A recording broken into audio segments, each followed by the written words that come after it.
welcome to LOA Today. I'm Walt Thiessen here with Ioana Thiessen and Louis D'Souza. Today is Monday, March the 16th, 2020. It's 4 p.m. New York time. Wherever you are in the world, thank you for joining us for another episode of LOA Today, your daily dose of happy.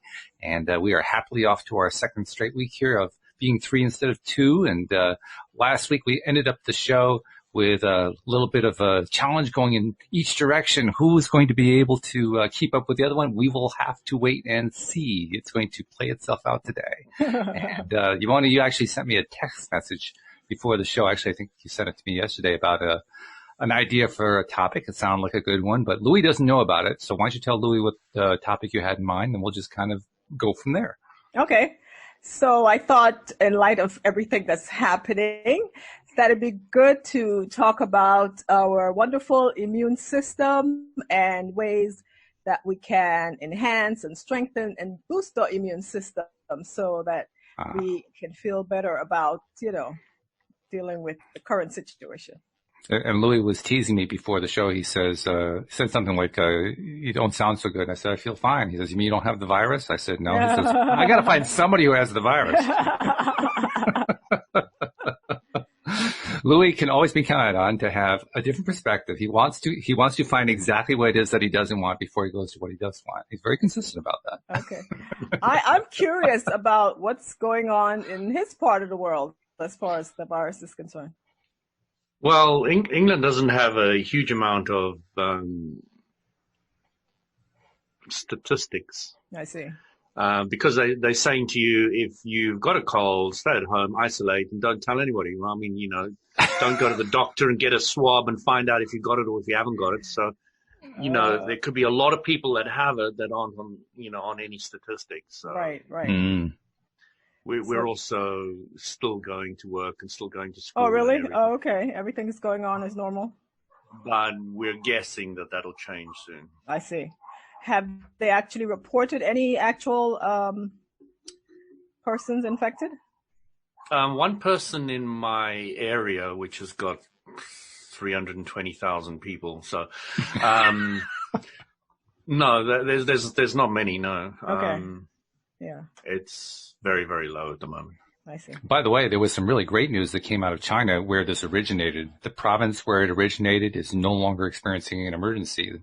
The last period, they had a grand total of 11 new cases, so they were celebrating over there because it means... Yeah, they've had a massive reduction on new cases. Yeah, for them, the crisis has passed. It's over. Yes. They're over the... That's something I'll be asking you about as we talk about the immune system, because I have a question about how it is that something like that ends so quickly. Mm-hmm. Okay. All right. So first, before we can talk about supporting the immune system, I thought I'd give a little biology lesson. About the immune system. Okay. And I'll try not to make it too involved. Everybody take out your notebooks. Because I want to focus on one area of the immune system, specifically the adaptive immune system, right? Because that's the part of the immune system that responds to viral infection, but it's not the only part of the immune system, right? We have the innate immune system. That's the one that is very general. It's what we're born with and everybody has, and it deals with very non-specific type of breaches in our system. It involves from physical things like our skin and the fillers in our nose and our respiratory tract. So it's part of a physical defense. And then beyond that, we have the white blood cells, the natural killer cells, the phagocytes, the eosinophils, all that kind of stuff. And those are very general, and they're, supposedly always circulating in our system. And when we talk about ways to enhance immune system, we can talk about how to increase the quality and quantity of those. So that's part of the innate system. But the adaptive immune system or the acquired immune system, that's the one that is actually involved in the very specific response to viral infections because, we know that these viruses, they mutate all the time. So they present as very different. And so part of what the immune system does is first to recognize these cells as being different from our cells and recognize them as harmful, and to launch an immune response to the virus so that it can be destroyed and not cause too much harm. And so within the innate system, there are two types of cells, and you probably have heard about them, the T cells and the B cells, right? And the B cells, you know, so all our blood cells, including our white blood cells, they originate in the bone marrow. Our bone marrow is where all our cells are made. So that's like ground zero as far as immunity is concerned. And so we have these B cells and T cells, and the B cells, you know, they're called B because of the bone marrow. The T cells also originate in the bone marrow, but they migrate to the thymus where they, you know, kind of hang out until needed. And so that's why they're called the T cells. So what the B cells do is they have these receptors, feelers on the surface of the cells. And we have an enormous amount. I'm talking, you know, millions of these cells, because each one has a very specific receptor type antigen antibody that can recognize antigens, recognize the structure of the virus. So the virus they have to be identified first. They have to be tagged as the bad guy. And so that's what the B cell does. The B cell tags them and, you know, says, you know, this guy, he needs to get out, he needs to be destroyed. And then the T cells, they come along and they do all of, you know, the other stuff in terms of causing the, you know, engulfing the virus, breaking it down, destroying it with you know, free radicals and all the other chemicals that these cells can produce. And so that's a very, very condensed version of the immune system. Louis, all I got to say is I'm so glad that we don't have to actually do this consciously.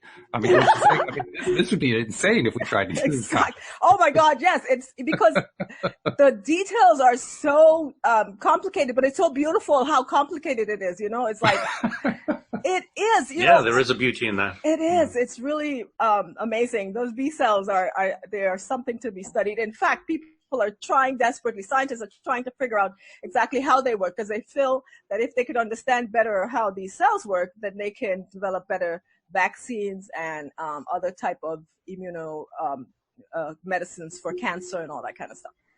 But that's the immune system. So now, enhancing our immune system. So the first thing we're going to talk. Can we go into something else just quickly? Sure. I wanted to understand the, you know, when you've got an autoimmune disease, what is happening there? Why isn't the immune system recognizing this as bad? Right. Why is it so part of the development of the B cells, remember, they're produced in the bone marrow, and in the bone marrow, so they start off as these stem cell, very undifferentiated cells, and then they differentiate, and it's based on an exposure to different virus, different antigens, different particles that cause the sequential development of these cells. And in the development of these cells, there's a process where the cells that don't function properly are supposed to be destroyed. So cells that are not recognizing, you know, the bad guys and confusing your cells with the bad guys, they are supposed to be destroyed in the natural normal process. And when that process gets compromised, that's what you have with autoimmunity, and even allergies is the same kind of mechanism, where the cells are recognizing what should be a very harmless substance as being harmful and launching an immune attack. So with the same thing, as far as your immune cells are concerned, you know, part of the function of the immune system is self-regulatory in terms of not being too low or not being too high. With autoimmunity, it's your immune, you know, gone rogue kind of thing. It's, you know, doing what it's not supposed to do. It's I just bring that up because my mother died of rheumatoid arthritis, which killed her over 20 years. And when you come to understand that the body's attacking itself, you kind of wonder what's going on mentally behind it all, you know. Yeah. You know, interestingly, when it comes to autoimmune, like you're saying, there is a very large part of it that is psychosomatic. And I'm not saying people are making up this disease. The fact is that stress, and we'll talk about that. Stress is a very strong, how should I say, it dampens the immune system such that it's not regulating itself properly, right? So when you're stressed out, you are activating the sympathetic nervous system, and that causes this low-grade immune response. Immune response shouldn't be low-grade. It should be on, off, you know, respond acutely and then go away until something happens. But because of stress, or it could be other types of circulating toxins, other issues that cause the immune system to be constantly turned on all the time, and then cause them to, you know, the immune cells to start attacking your body's own cells. So that's part of the problem.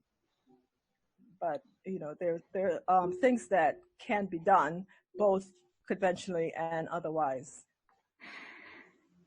So I guess stress then becomes part of the answer, the specific answer to your question, Louis, because you were asking about the mental side of it. And obviously that's going to be one piece of the mental side. Are there other mental pieces besides stress? Well, you know, they're all related, like anxiety and depression and all those kinds of stuff can cause a major, you know, a dampening of your immune system, essentially. And there are a number of factors involved. Like I said, it activates the sympathetic nervous system, which causes a cascade of events. But it also weakens the function of these specific cells, you know, like the white blood cells, the lymphocytes, the T cells, right? They have very specific jobs that they're supposed to do. Go recognize virus, recognize other things, label them, target them for destruction. Other white cells come along and destroy that. And we're seeing that stress and things like, you know, sugar and other toxins actually cause these cells not to function. Like they just become comatose and they don't recognize the dangers, and they start doing crazy things like targeting normal cells and causing all kinds of problems. Who knew that sugar was going to actually attack me in ways I didn't expect? Yes. Yes. I mean, yes. I mean, I have an intuitive sense, and I know Louis has more than an intuitive sense about how. I mean, most of us who've ever taken in any kind of sugar product, you can feel it. You know what the result is. Mm-hmm. It's fairly obvious if you pay attention to it. If you're not paying attention, I guess you'll miss the signals. But you know, you feel tired. You have that sugar's roller coaster thing where you're all of a sudden you're high and then you're ready to fall asleep, and mm-hmm. you know, so you experience stuff like that. But my goodness, you never really realize that it's doing damage inside. We certainly never hear about that. The FDA hasn't outlawed it yet, so, you know. Yeah, there's a lot of research out there, specifically with sugar. You know, there's one experiment where they administered 100 grams of sugar in water. I don't know how people can drink that.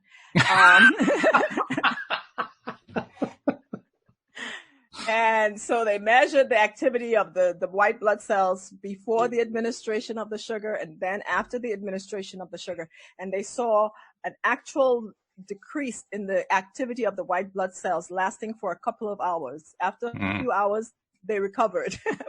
But yeah, for a few hours, they were just not doing their jobs.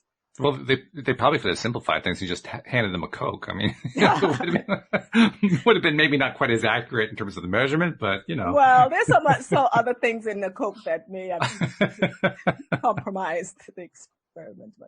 But yeah, that's just one of them. You know, there's a lot of other experiments that have been done in terms of how there was this one experiment where the subjects were, I'm not sure if they were dealing with a disease or not, but they divided them into two groups, and one they put on a very low sugar diet, and the other they put on a high sugar diet.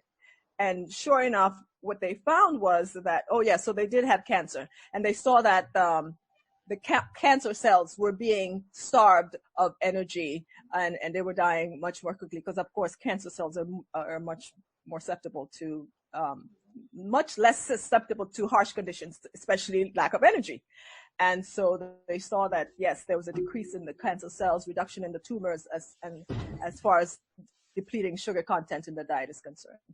Wow. Okay. So let's bring this all up to date with this coronavirus that's been driving the world crazy. How does that all tie in now? Right. So there are things we can do to, boost our immune system in the absence of the disease to reduce the chances that we do succumb to the infection.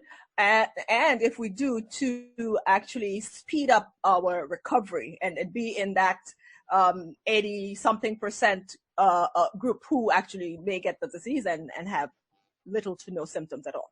So just as way of bullet points, exercise, diet, de-stress, sleep. Those are the four main things.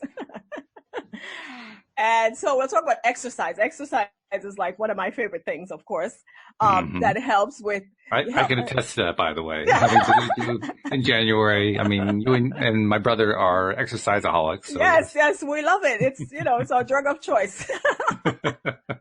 You love hitting yourself. Yes, I do. I love hitting myself. I take a hit like 3 times a week.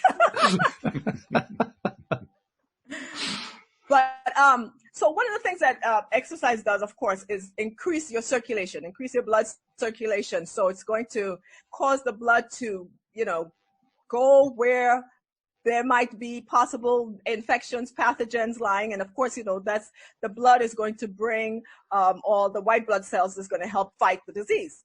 It also increases the circulation of the lymphatic system. That's the one that doesn't get, that's like the stepchild, the step circulation that doesn't get enough attention. And here's the thing, with the blood system, we have the heart that pumps the blood through the system, and then it comes back around and gets, oxygenated and all that, and keeps the cycle going throughout our body. The heart does that. But with our lymphatic system, there's no heart, there's no pump.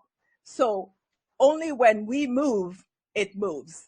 I shouldn't say only, but our movement is what helps, keep that lymphatic system circulating. And remember, the B cells and the T cells that I talked about, they are in our lymphatic system. That's where they exist. And in order for them to get from the lymphatic tissues, lymph glands down to the lungs or wherever they might be needed, exercise is what helps that. So, in fact, some people say that the calf muscles are the heart of the lymphatic system. So that's why walking and running and those kinds of exercise really help increase lymphatic circulation. The other thing that white blood exercise does is shows that it helps to increase the quality and the quantity of your white blood cells in general. And they had done this experiment, because some people were kind of, not convinced about that because there was some conflicting evidence. They had done some experiments and they showed that in some people, their white blood cell count went up and in others, it actually went down. But someone else repeated the experiment, and what they did was, instead of just measuring the white blood cells concentration in the blood, they actually measured it in the tissues and in the organs, pre-exercise and post-exercise. And what they showed was, in the instances where the white blood cell count went down in the blood, it went up in the tissues and in the organs, where it's actually needed. So basically proof positive that the exercise is actually doing what you hope it would do, that it would help you be stronger, have a stronger immune system, fight off disease, be healthier, all that kind of stuff. Right, and get the blood where it needs to go. Yeah, exactly. Which makes sense. I mean, how long have various authorities been touting the powers and benefits of exercise? It's been going on for, decades, generations. Yes, absolutely. So, yeah. All right, so now we can talk about diet, right? And specifically the vitamins and the antioxidants and, all that good stuff. So I want to touch on vitamin C. Vitamin C, we know, is a very potent antioxidant. And what that means is when we have just normal cellular function, metabolism is taking place in our cells. It's using energy, but it produces some waste material, these free radicals, oxygen radicals, and they are harmful. They can cause damage if they're left to pile up as far as build up in the concentration. And so antioxidants are the things that neutralize and get rid of those free radicals. And vitamin C is a potent antioxidant. So these free radicals are also known as oxidants, and vitamin C is an antioxidant. So, and when white blood cells are doing their work, one of the things that they do is they produce a lot of these free radicals, because some of them actually use the free radicals to destroy the virus. So you don't want that to build up in the system, because that puts extra strain on the immune system. So vitamin C helps to mitigate that, to neutralize those antioxidants. Also, vitamin D, what the research has shown is that these white blood cells have receptors on the surface of their cells for vitamin D. So somehow they need vitamin D. They take in vitamin D to help them function normally. And so when in the absence or in a vitamin D deficiency, research has shown that the immune system function is actually significantly reduced. And interestingly, going back to Louis' question, they found that there's, as far as people with autoimmune deficiencies are concerned, a much larger percentage of them than normal have low levels of vitamin D. So it's involved in autoimmune diseases and regulating of the immune system to keep it not too low and not too high, kind of thing. Okay. The other thing is sleep. So we all know we need sleep, but it's very important for our immune system, because during sleep is when the body, of course, restores itself, heals itself, cleans itself. One of the things that happens during sleep, your production of cortisol and all the stress hormones go down. And that allows the immune system to work more efficiently, because those hormones and neurotransmitters, they interfere with the function of the immune system. So sleep brings them down and allows the immune system to do its work, clean out all the gunk, the cells have been working all day, and kind of get rid of some of the stuff and kind of channel it to the organs that can remove it from the body when we wake up. So sleep is very important. That's one of the reasons why when you get sick, one of the things you want to do is sleep, because that's what the body needs to help it recover, because it wants to conserve energy from doing all the other regular thing and use the energy specifically to deal with the infection or whatever the injury is, and then help the body heal itself. And finally, the stress, there's the stress factor. We kind of touched on that a little bit. We know that when you're stressed, you have a lot of these same stress hormones, cortisol and adrenaline, going through your system. And they can get to levels almost toxic, or if not toxic, chronic levels. Those chemicals, they are important, but they should go up and go down very quickly. They should not stay around for a long time, because when they do, again, the immune system tends to go into that low grade, constant chronic response. And then if you have a system that is supposed to be responding acutely, if it's responding chronically, it's depleting its resources, so that when something really severe happens, it's unable to respond properly. And so that's why it's important to have, periods of calm and to activate the parasympathetic, whatever that means to you, whether it's yoga or breathing or even exercise for some people, or just spending time with loved ones, being grateful, whatever that means in terms of activating the parasympathetic nervous system. That's important in strengthening the immune system. So let's see if we can take a moment to kind of tie together you've given us the basics on the four factors that you're telling us are involved: the food, the exercise, the diet. The food, which is the diet, the exercise, stress levels, and I forget what the fourth one was. Sleep. Yeah. How could I forget sleep? One of my favorite things. Okay, so there's the physiological side of it. Now, Louis, let's go over to what we might call the spiritual side or the source energy side and what Abraham-Hicks tells us. So can you do a quick review? What does Abraham-Hicks tell us about staying healthy, dealing with illness, that kind of thing, in kind of like a quick package? Well, the important thing to understand is we create our own reality. So what does that mean? It means, first of all, that we're taught that inside each one of us, we have the power that creates worlds. So now we create our own reality. We've got the power that creates worlds inside us. Now, from an Abraham-Hicks perspective and a law of attraction perspective, you now understand that you're at a place where you have access to all the power and energy you could ever need if you have no resistance. So we're looking at the point that we've been bringing up about the immune system and stress and etc. So all the stress aspects will be cutting us off from the power that creates worlds.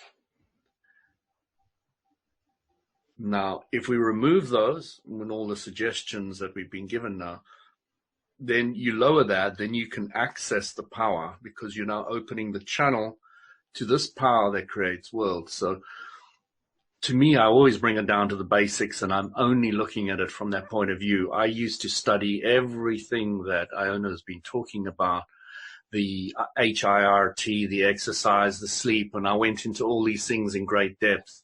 Now I'm only looking at it from a very, very simplistic point of view, and I'm not specifically worried about all the other ones.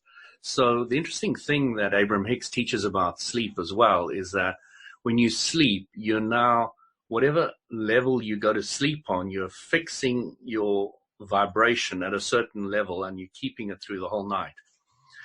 And so if you go to sleep on a high level of happiness or contentment, etc., you will go to sleep and you will keep that level and you'll wake up at that same level, which is very interesting. So it's now putting the mind in like neutral for the period that you sleep.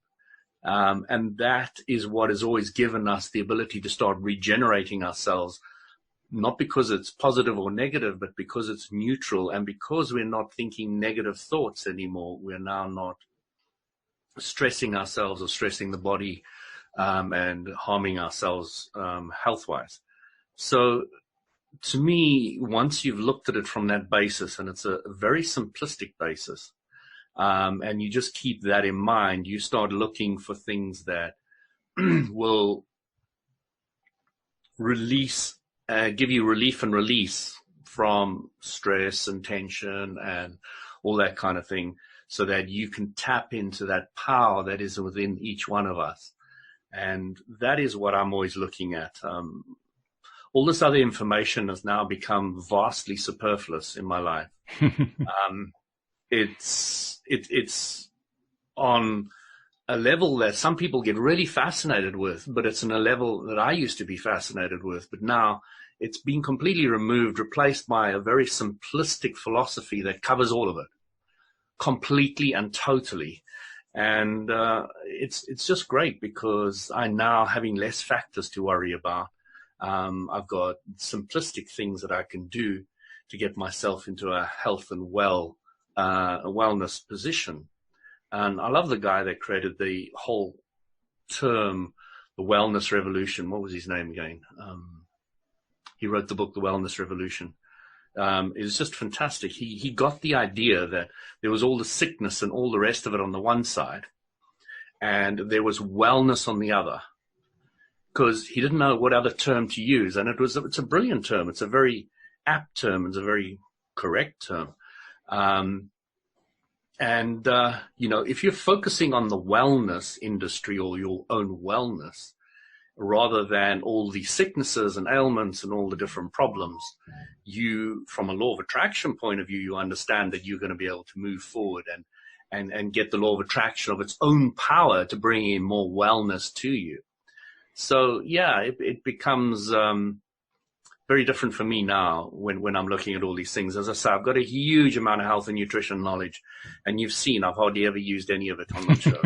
This is true. It's just mind-boggling how much I've been given over the years, and I've studied and I've learned, but it's just been replaced. It's just there's no need for any of it anymore. And I love that. I love the simplicity of it all.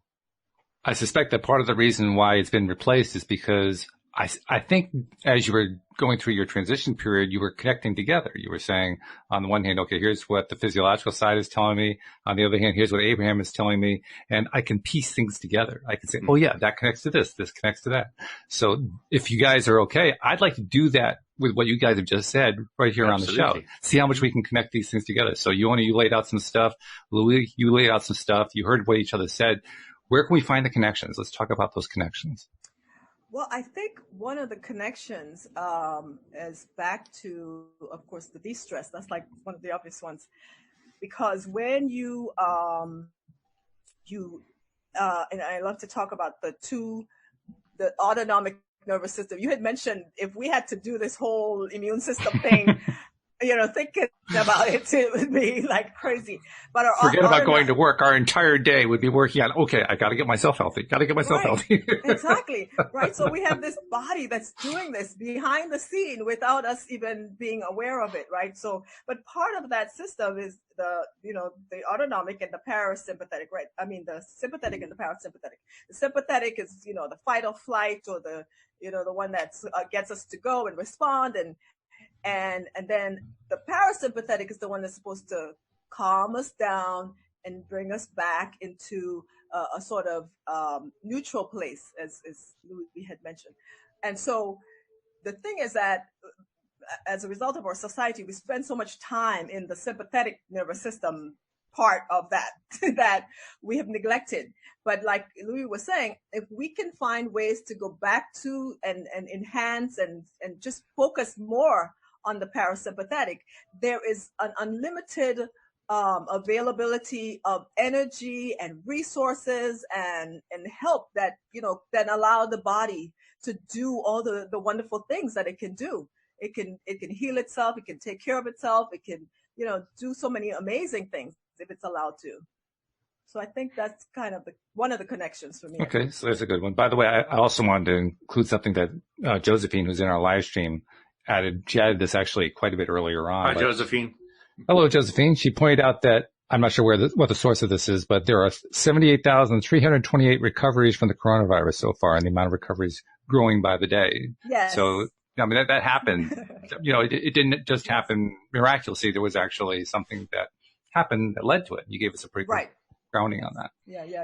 And like we were saying, the news media doesn't report those numbers, and so the focus is always on the other side, and so it doesn't sell enough advertising. That's the problem. I mean, basically. So yeah, one of the things we can do is keep that number in our mind whenever they start talking on CNN or whatever other news program you're looking at. Always remember, it's like 80%, like I said, 85% of the people who are recovering and doing wonderfully well, and now their immune system is actually stronger for that. So, Louis, when you were the nutrition and health and energy and exercise guru, and you were making your transition, what were some of the early connections that you saw that started making it easy for you to go over toward the simplistic Abraham approach?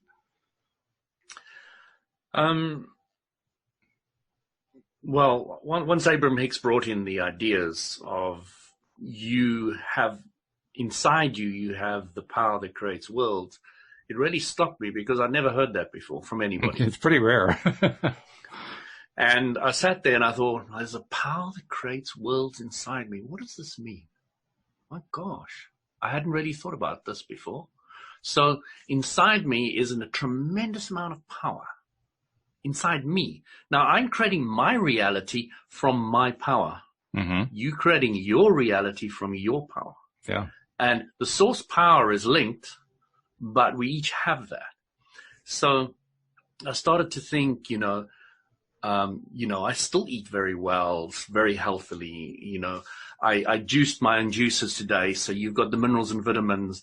you drink it straight away as it comes out, and you don't lose the minerals and vitamins to the light and and the heat and the oxygen, etc., which destroys the vitamin C's, etc. Mm-hmm. So, I've got all that knowledge just piled up, but I've taken the simplicity of everything. We've got kale in the garden, and we've got different fruits and veg, and we throw them in the juicer, and it's a slow juice. It's not a fast one. So the fast one will burn off some of the minerals and vitamins, etc. So, I've got like this huge amount of knowledge. We used to teach people that the antioxidant was like, if you cut an apple, it goes brown. That's oxidization. But if you squeeze some lemon on it straight away, it doesn't. So, that's vitamin C. So, that's I used to teach all the stuff in great depth and detail so that people understand how to clear away the rust in the body so that it didn't stress the body and all the things, and you started realizing that stress just equals what you don't want. Pretty simple when you put it that way. So now you can take all the different types of stress and lump them into what you don't want. Mm-hmm. Thoughts, and then they start and they are created about thoughts you don't want. That's it. It's nothing else. Nothing else, period. All stress starts off with thoughts about what you don't want, which start manifesting physically in all shapes and sizes, mentally and physically. So you start realizing, okay, so do I have to focus on all these things, or can I just focus on what I do want, and then the body and the mind and the thoughts and everything can start healing and fixing everything naturally without any effort at all, zero effort.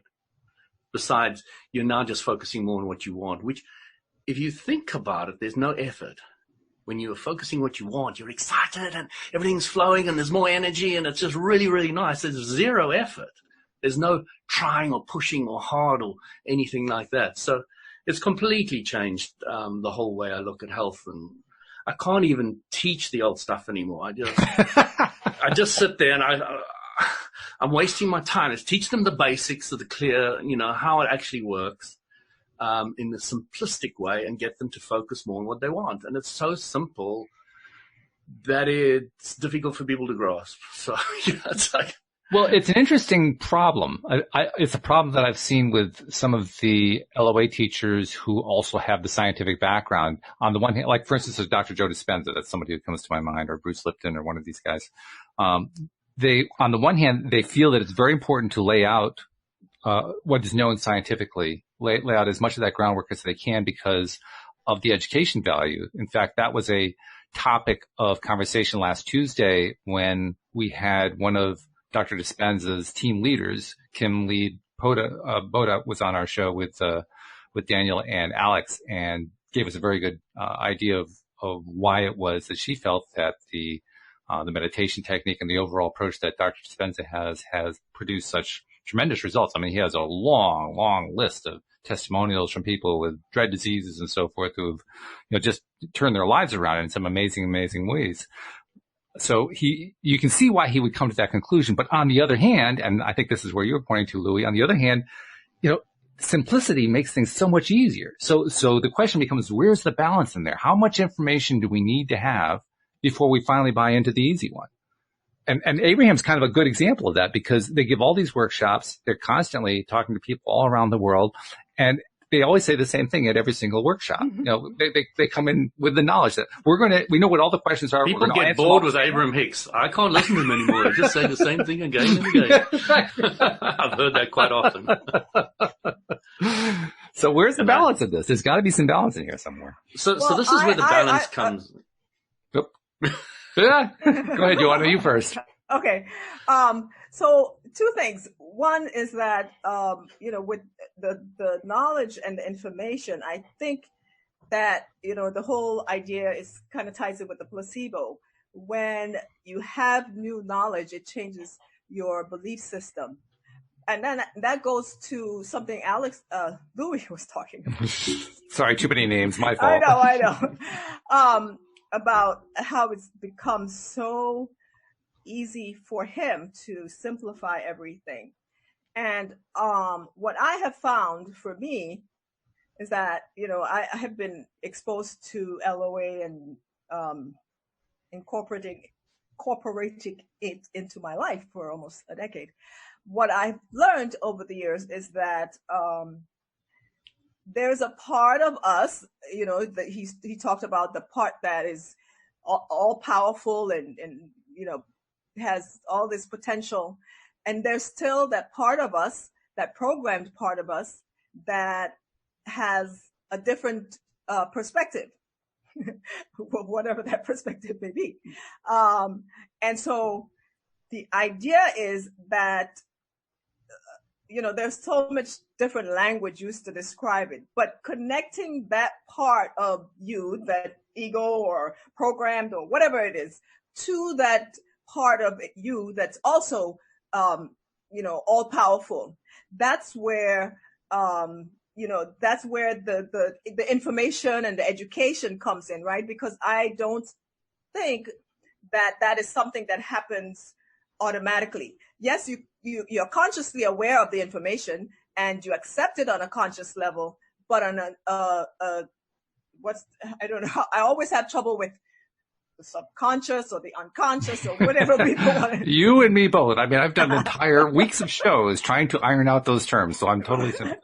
Yeah, so there is a part that is still following a different program, you see? And so that's where the education and the practice and, some of the other things that we incorporate into our lives do. Because, we have to recognize, that we grew up in a society that basically taught us something completely different. So just knowing that we have this powerful entity within us is not enough. At least that's how I feel. Okay. So Louis, what were you going to say? Well, Ernest tried to separate source energy from who we are, or some level of us. And I don't believe that's at all possible. There is no ways any of us would exist in any shape or form without the integration of a source energy. So as Abraham constantly says at every new seminar, they say they go through the little thing again and again and again. And I love it because it really is important concept. You were non-physical before you came to this physical universe. And in the non-physical perspective, you decided to play in the contrasting universe, and you take on this time-space reality body, which plays with the contrast and etc. So, we are mostly non-physical and we're a little bit physical. Okay. And those two are always completely integrated. You can't have one without the other. They are one entity that is perceived by the time-space reality physical mind that we're separate. I don't believe we're separate. That's not what I'm saying. No, that's fine. No, because the thing about the English language is that you have to use the same word for different meanings. It is the most difficult multi-valued language on the planet. So yes. But I would like to. They're one. There's no separation. But there is something to the fact that there are people who are not in touch with, connected to, on the same wavelength. Maybe the receptors are. I don't know how to describe this. Right. All I know is that we have this part of us that is programmed to do, and that's the only word I can think of, to act and to think and believe and do things. And this comes, from our childhood all the way up, right? And that is where, and then as we come to understand now that there's this new part of us that's all powerful, it's the same, we're all the same.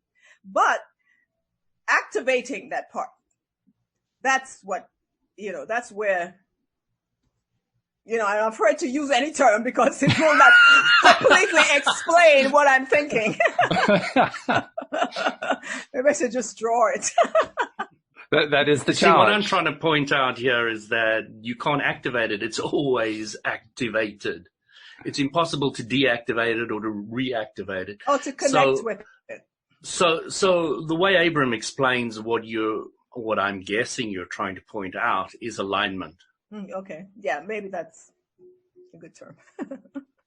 So what does alignment mean? Alignment means more in harmony with the power that creates worlds inside you, which means you're less stressed, you got less problems, you're more focused on what you want, things are going well for you. That's what alignment's all about. Mm-hmm. So some people are more aligned than others. Not necessarily true. Different people are more aligned at different times. Okay.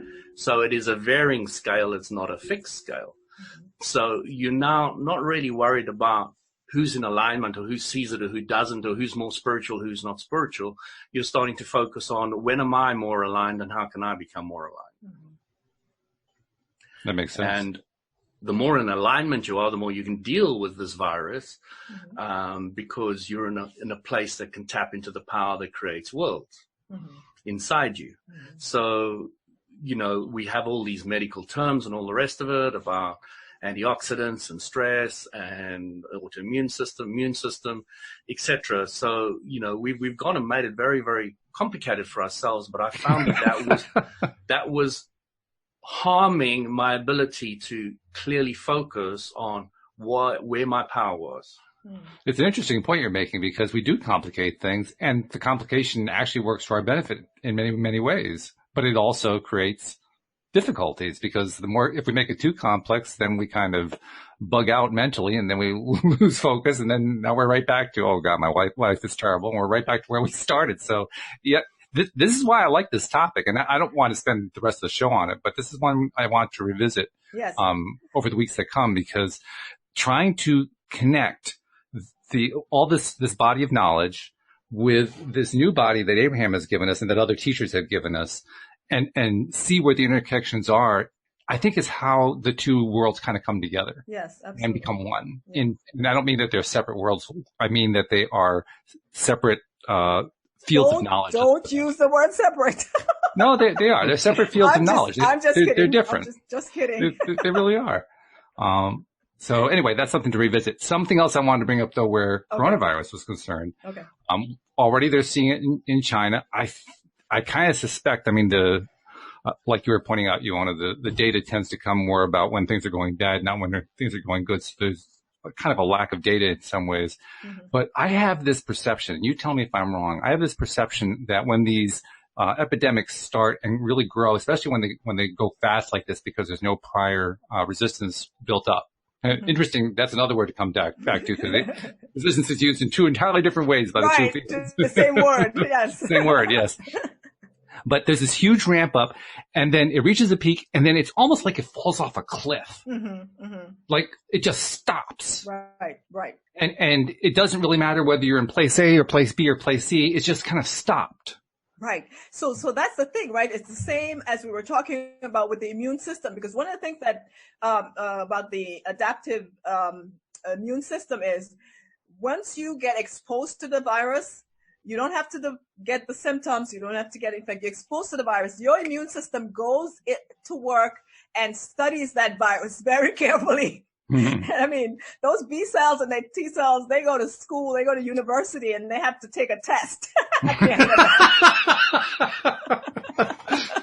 Do they get a degree? I'm curious. No. They get to live. They get to live. Oh, yes. The ultimate diploma. Right. No, but what happens is you build up this memory, as it were. That's one of the words I used to describe it. And so you now have immunity. That's the whole idea of vaccine. But this is a natural immunity. And so this immunity gets spread to everybody. And after a while, you're no longer susceptible. And the virus goes away. And then they mutate and come back next year. And I can understand what you're talking about there. I think what I'm trying to point to is it seems like it can get to a point where it's almost as if I don't know how to call it. It's not really unconscious, but it's the non-conscious. Let's put it that way. The part of us that's not really paying attention, the non-attentive part. Okay. The non-attentive part of the human race seems to reach a critical point where all of a sudden there is some mysterious, not to be explained exchange of information. Everybody's got this information all at once, even if they never got sick, even if they never actually touched the virus. Everybody seems to get this immunity all at once. Right. Which seems almost miraculous. Yes. You know? Yeah, it reminds me of that story. It's very popular in the LOA world about the monkeys and the coconut. Yes, right. Yeah, exactly. So, somehow the other monkeys learned how to use the tool. Even on the other side of the world, when they're, I think they're talking about in UK, they want people to get the virus because they want to hit that herd immunity, as they call it. Mm-hmm. And yes. It's a very different way that the UK government is handling it to the whole of the rest of Europe. Yeah. So it's quite interesting. I'm really, really interested because I have a feeling that the UK way is better in my mind. I wonder, Louis, do they feel that their healthcare system is more equipped? Is that one of the things? I know that some of the issues in other parts of the world, they feel like the healthcare system is just not equipped to handle a peak that gets. I don't think anybody's healthcare system anywhere in the world is ready to, is ready to deal with that amount of respirators and all the other things that they will need. Mm-hmm. So from that point of view, I don't think any country would say that they're ready for what the virus could possibly require from the people. Okay. So no, I don't think UK's NHS system is in any way robust. So they're doing their best, but underfunded and we've had free medical forever, and we've had to pay for it out of our tax dollars, not like America where it's slightly different, where you have to kind of get your own insurance, etc. So yes. It's drained our country, and a lot of people from Europe have come and used it, et cetera, et cetera. So, the funding and all the rest of it hasn't been great, and consequently, the ability for it to serve everybody perfectly is nowhere there. But nothing's perfect in any case. But they're doing a very, very good job, and you have to give the NHS its full kudos and the people who work there. There's so many things to say about the health and nutrition. You see, the biggest thing that I learned with health was how to work with energy of the body. Mm-hmm. So I've got a lung flow I can do, but I don't have to go to a respirator or do anything else. I've got tools in my bag that I can use. Yes. And different people have different things, they have Bach remedies, and they have tissue salts, and they have herbs. There's so many different modalities out there and things that people can use. That this is what they use. This is what's good for them. But I haven't found, because I've been through most of them, or to a large degree, because I've loved experimenting and trying all different things. Mm-hmm. I still found energy to be significantly better than all of them put together. Mm-hmm. Yes. So once you start working with energy, you start having a toolbox that, in the beginning I felt I was cheating. Mm-hmm. This is just like not what anybody else can do. And it's like, I don't believe it. It's quite amazing. It's incredible how powerful it is. And the worse you are, the better and faster it works. Yes. Talk about that for a second. Why is that true? Well, I think if you understand when you know what you really don't want, you get a much better idea what you really do want, don't you? So it's the contrast, which is, of course, our teacher, is just to a higher degree, and therefore the ability to see the other side of the coin just gets that much better, because your desire is strong to heal, to know what the other side is, not to be broken, but to be healthy or better or well or whatever. So you can really see it. But if you're just a little bit sick now and again, and you got a cold now and again, you got a little bit of a runny nose, and it goes on for weeks and months and years, you can kind of live with it. But if you really get bad, you can hardly breathe, and you, like I was with my asthma for many years, then you really think, I want to be able to not have this anymore. I really want to be able to breathe normally and easily and all the rest of it. So that's the reason I would say, well. Mm. I like that. That actually ties in with my idea of struggle. That's what I was thinking about when he was describing it. And he wasn't thinking in terms of the word struggle. He wasn't, but it was the same general topic there. Yes, yeah. I was thinking that too. But yeah, very fascinating, actually. I just want to mention. Struggle is usually associated with those really, really difficult situations. Right. I mean, right. Louis, I think it's fair to say when you were in the midst of dealing with that asthma, you were struggling, and that struggle actually but no problem with that. But I understand the difference between wanting to be healthy and breathe easily versus struggle. Sure. And I understand that one side is of what you don't want, the word struggle, not want to be there, and it's a certain vibration. And what I do want was a completely different vibration far away from the word struggle. Actually, my objective, one of my objectives is to change the energy around the word struggle. So it's not, it becomes an opportunity and not something that you are averse to. But yeah, we'll talk about that some more. Well, I think one of the things we're going to discover, because I'm sure we're going to talk about that quite a bit over the weeks to come. Wow, 4 minutes left. Yeah, I know we fly through these every single time.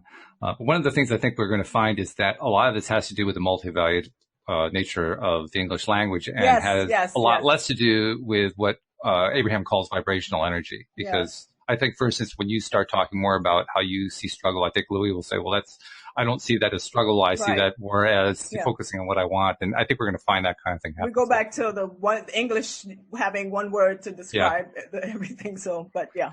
Well, not necessarily, but we will discuss that next time.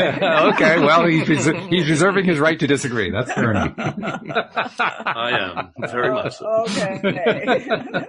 I love it. Which is a good thing.